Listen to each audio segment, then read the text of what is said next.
भगवान राम और सीता जी जन्म से मृत्यु तक की पूरी कहानी।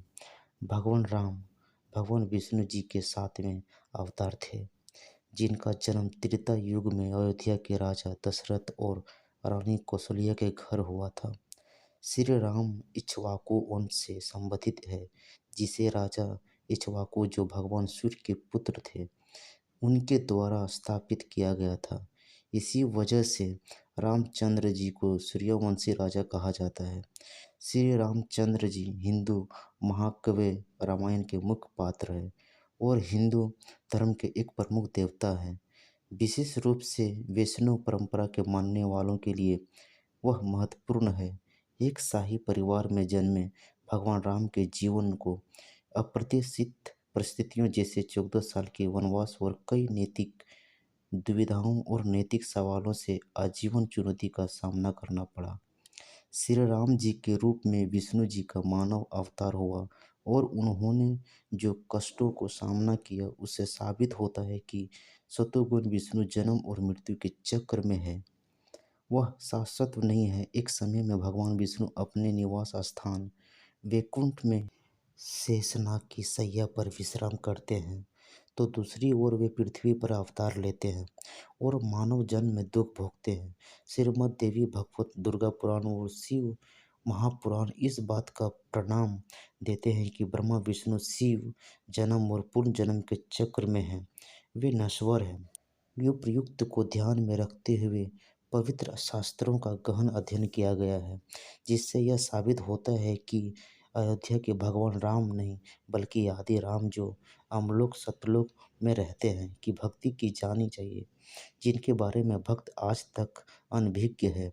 इसका उल्लेख सूक्ष्म वेद में किया गया है। राम राम जब जगत बखाने, आदि राम कोई बिरला जाने।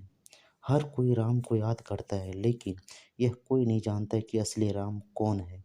आदि राम है जो अमर है और केवल वो ही भक्ति के योग्य है, जिनके बारे में भक्त समाज आज तक अनजान है।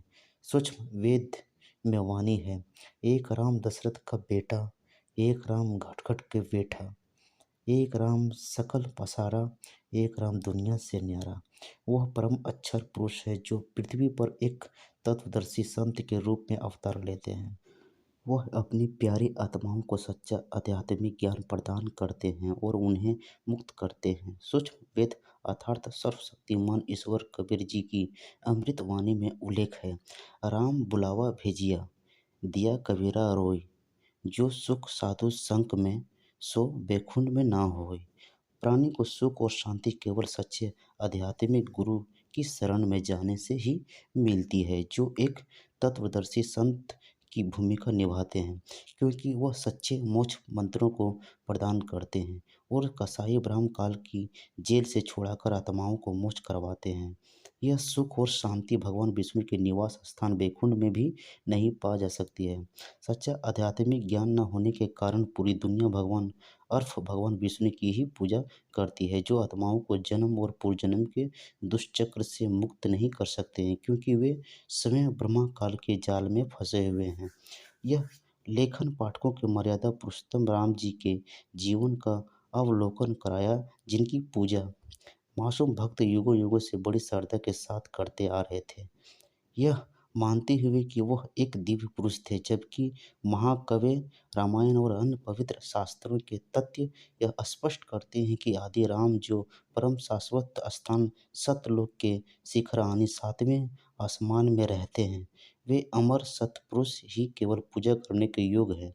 वह सर्वव्यापी और सर्वज्ञ है। इसका उल्लेख सूक्ष्म वेद में किया गया है।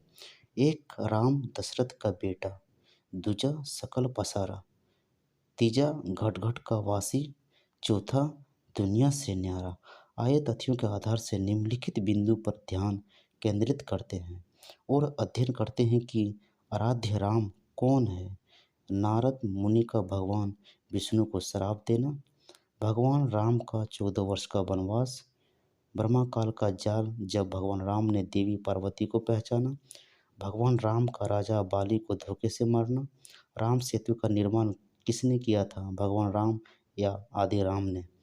गरुड़ ने श्री राम को नागवान से मुक्त कराया, श्री राम जी ने आदि राम जी की कृपा से रावण का वध किया। भगवान राम द्वारा सीता जी की अग्नि परीक्षा लेना। श्री राम और सीता जी ने वफादार भक्त हनुमान जी का अपमान किया। श्री राम और सीता जी की मृत्यु कैसे हुई? राजा बाली ने द्वापर युग में श्री राम जी से बदला क्यों लिया? क्या श्री राम जी की पूजा से मुक्ति संभव है? पहले आइए हम भगवान राम के जीवन पर प्रकाश डालते हैं और जानते हैं कि भगवान विष्णु को भगवान राम के रूप में पृथ्वी पर अवतार क्यों लेना पड़ा। दोस्तों, यह स्टोरी आप लोगों को कैसा लगा कमेंट में ज़रूर लिखिए, लाइक कीजिए, शेयर कीजिए और सब्सक्राइब। जय श्री राम।